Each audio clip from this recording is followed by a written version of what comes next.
আমরা আবাসিক ছাত্র, প্রায় মাস দুয়েক পর পর মা বাবাকে দেখতে পাই। যখন মায়ের কণ্ঠে শুনি, বাবা তুমি কেমন আছো, আমাদের গলা আটকে আসে। আসসালামু আলাইকুম ওয়া রাহমাতুল্লাহি ওয়া বারাকাতুহু।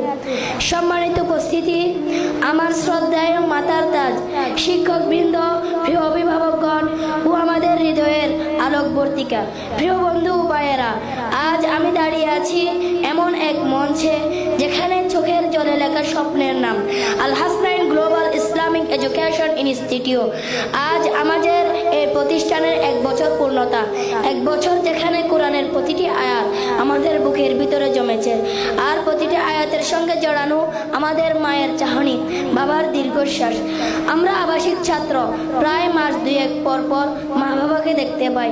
যখন মায়ের কণ্ঠে শুনি, বাবা তুমি কেমন আছো, আমাদের গলা আটকে আসে। কিন্তু আম্মুকে বলি, আমি খুব ভালো আছি মা, আজ 1 পৃষ্ঠা মুখস্থ করেছি। আমাদের কষ্ট, আমাদের ঘুমহীন রাত, বাবা মায়ের আদরবিহীন দিন রাত, সব যেন একটাই উদ্দেশ্য, নিবেদিতা মা বাবার মাথায় জান্নাতের নূরের মুকুট পরাতে চাই। শুধু একটাই উদ্দেশ্য, মা বাবার মুখে হাসি ফোটানো, জান্নাতের নূরের মুকুট পরানো।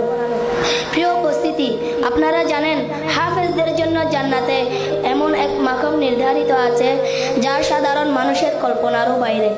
আর হাফেজরা যদি তাদের কোরআন অনুযায়ী জীবন গড়তে পারে, সে নিজে তো জান্নাতি হবে, তার মা বাবাকে এমন মুকুট পরানো হবে যার আলো পুরো পৃথিবী চাপিয়ে যাবে। আজ আমরা এই মঞ্চ থেকে প্রতিজ্ঞা করছি, আমরা কষ্ট করব কিন্তু থামবো না, আমরা হাঁটবো কিন্তু আমরা পিছিয়ে যাব না, আমরা শুধু কোরআন মুখস্থ রাখবো না, বরং আমরা কোরআনের চরিত্র ধারণ করব ইনশাআল্লাহ। সবশেষে বলছি, আল হাসনাইনের এই আলো চড়ক পুরো পৃথিবীতে। আমাদের হৃদয়ের গভীরে সবসময় যিনি বসবাস করেন, তিনি আমাদের প্রিয় উস্তাদে মুহতারাম হাফেজ মৌলানা ইয়াসিন আরফাত রায়হান সাহেব হুজুর, যিনি আমাদের নিয়ে স্বপ্ন দেখেন, আমাদের জন্য কাঁদেন, আমাদের প্রতিটি বলে যার হৃদয় কেঁপে ওঠে। আমরা দোয়া করি আল্লাহ যেন ওনাকে এর 1000 গুণ বিনিময় দান করুক, আমিন। জাযাকুমুল্লাহ খাইর। ওয়াসসালামু আলাইকুম ওয়া রাহমাতুল্লাহি ওয়া বারাকাতুহু।